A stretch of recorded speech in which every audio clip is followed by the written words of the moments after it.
cities of men before swords clashed or kingdoms rose.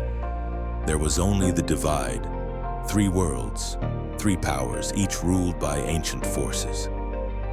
Above all stood the heavens, shining, golden, untouchable. The domain of the gods, beings of pure power who shaped the stars, commanded storms, and walked among clouds of fire and lightning. Beneath the skies stretched the earth, wild, fertile, full of promise. Rivers flowed like veins of silver, mountains reached like fingers toward the sky, and forests whispered with the voices of ancient spirits. But below even this, deeper than any cave, darker than any shadow, roared the underworld, a place of flame and ash, a place where the lost wander, where secrets are forged in fire, and where only the brave or cursed ever walk. This was the world before man, a world balanced by power, ruled by God, until one spark changed everything. From the heavens came 2 brothers, born not of man but of Titan blood. Prometheus, whose name means forethought, and Prometheus, meaning afterthought. They were tasked with preparing the earth, filling it with life, and giving each creature a gift. The lion received strength, the bird received flight, the fish received speed. But when it came time to shape humans, there was nothing left to give.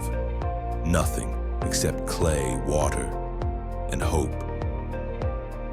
Prometheus knelt in the mud and shaped humans with his bare hands. He formed them in the image of the gods, upright, curious, bold. He gave them minds to wonder, hands to build, and hearts that could dream. And with that breath of creation, humanity was born. But Prometheus was not content. He saw that his creation suffered. Without warmth, they froze. Without flame, they starved. Without light, they feared the dark. And so he made a choice that would echo across eternity. I will give them fire, a gift meant only for gods. A power that would let man rise, to forge tools, to cook food, to build cities, to see in the night, but it was forbidden. To gift fire, Prometheus needed more than courage. He needed tools of the divine.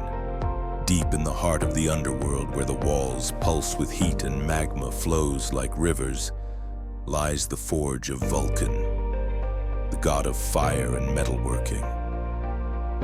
Here, machines move like titans. The air hums with molten power, and no mortal dares to enter. But Prometheus, bold and silent, stepped into the heart of fire, determined, and took what tools he needed.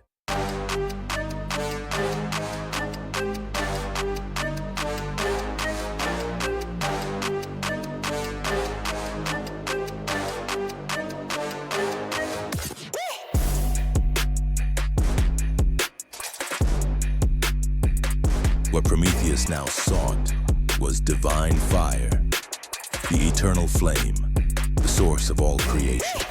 It burned atop Mount Olympus, guarded by the gods themselves, a place no mortal or titan dared to tread. But Prometheus, cloaked in shadow, walked where none should walk. He saw the well of flame, a sacred fire older than time. One touch would light 1,000 lives. One spark could power a civilization. And so, with silent steps and steady breath, he reached out and stole it. The gods felt it the moment it left the mountain. Olympus shook, thunder cracked across the sky. Zeus awakened in fury. Enraged, Zeus summoned Mercury, the swift-footed messenger. He gave him one command: take back the flame. Let mankind sit once again in darkness. Mercury raced across the world. In an instant, fire was gone. Food could not be cooked. Tools broke. Darkness returned. Mankind's hope was stolen once more. But Prometheus would not give up. He challenged his brother, a test of strength, speed, and will. A contest to reclaim the fire once again. They ran across mountains, they swam across oceans, they climbed the spires of Olympus itself. And at the peak, through storm and flame, Prometheus reached the fire once more. He lit the world again, and this time, he would not give it up.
Back on Olympus, Zeus could hear the distant sounds of chaos.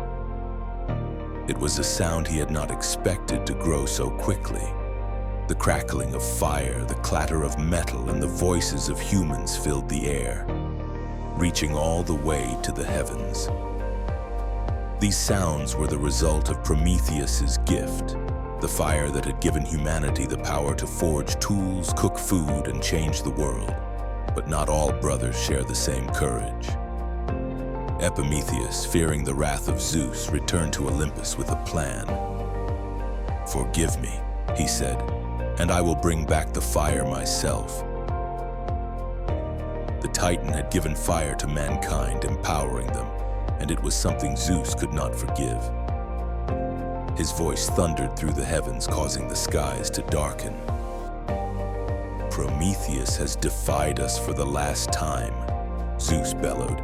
"His actions have stirred the humans into a dangerous power. He must pay the price. Let the full wrath of Olympus descend upon him." In his blazing forge, Vulcan hammered away, crafting chains so strong that not even Prometheus's strength could break them. With each strike, the chains grew more powerful, their dark glow a reminder that Prometheus's fate was sealed.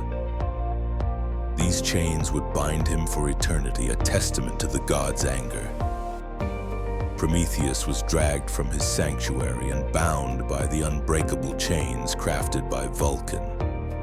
His body was tethered to a jagged cliff, left exposed to the harsh winds and storms that tore through the desolate landscape. With each passing day, the weight of his punishment became clearer. He would never be free again. As Prometheus lay in his torment, a figure appeared before him, a girl glowing with an otherworldly light. She asked softly, "Why are you tied to this cliff?" Despite his pain, Prometheus met her gaze and answered, "Jupiter punished me for giving fire to mankind." Her compassion was a brief flicker in his otherwise endless suffering. Every day, 2 vultures descended upon Prometheus, tearing at his liver with sharp beaks. The pain was endless, but by night his liver would regenerate, only to be eaten again the next day. The agony was unrelenting, a never-ending cycle of torment and regeneration that would last for all eternity. Though bound in agony, Prometheus's curiosity remained strong. He turned to the girl, asking, "What is your name?" Her presence was a small comfort in his unceasing pain, a flicker of humanity in the midst of his punishment. She smiled gently and replied,